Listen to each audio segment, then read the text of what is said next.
In a bustling city full of lights and noise, where the supernatural seemed implausible, there existed an urban legend that few took seriously: the lost frequency. Rumor had it that in the early hours of the morning, between 3 and 3:30 a.m., tuning an analog radio to 144.7 would connect you to something not of this world. Santiago, a telecommunications technician, was a practical man who dismissed tales of the paranormal. "Stories to scare children," he'd say while dismantling antennas or calibrating frequencies. One quiet night, as he adjusted an old transmitter in his workshop, the legend resurfaced in his mind. Intrigued and with time to spare, he decided to test it. He placed an old radio with knobs on the table, turned on the lamp, and adjusted the dial to 144.7. At first, all he heard was static.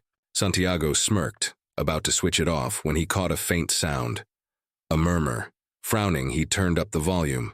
The murmur became a voice. It sounded like a defective transmission, a broken recording playing on a loop. "Is anyone there?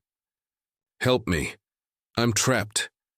Thinking it was interference, Santiago fiddled with the antenna, but the voice grew clearer. More unsettlingly, it wasn't alone. Voices layered over each other, crying, calling names, pleading for help.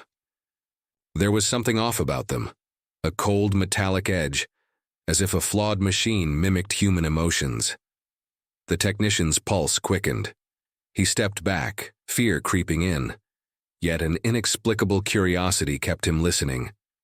Then he heard something that froze him in place, his own name. "Santiago, don't turn it off. Help us." His breath hitched. "Who's messing with me?" he muttered, his voice trembling. He glanced at the window, but the world outside was still. When he looked back at the radio, he noticed the impossible. The hands of the wall clock were spinning backward.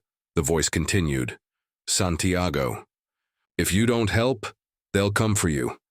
Suddenly, the lamp flickered and the radio let out a piercing shriek. Santiago slammed it off, but the sound persisted. It seemed to seep from the walls, the ceiling, even his own body. The voices began laughing, hollow and unearthly. Panicked, Santiago ripped the power cord from the wall and bolted outside. The silence on the street should have been comforting, but it wasn't. The city seemed frozen. There were no cars, no people, not even the rustle of the wind. Then from his workshop, the radio turned back on by itself, blaring the frequency at an unbearable volume. Santiago clutched his ears, but the voices had already invaded his mind. The last words he heard before darkness consumed him were, "Welcome to the lost frequency." Santiago was never seen again, but they say if you tune to 144.7 on any given night, you'll hear his voice, calling out, pleading for help, trapped, in a place where radio waves never stop echoing.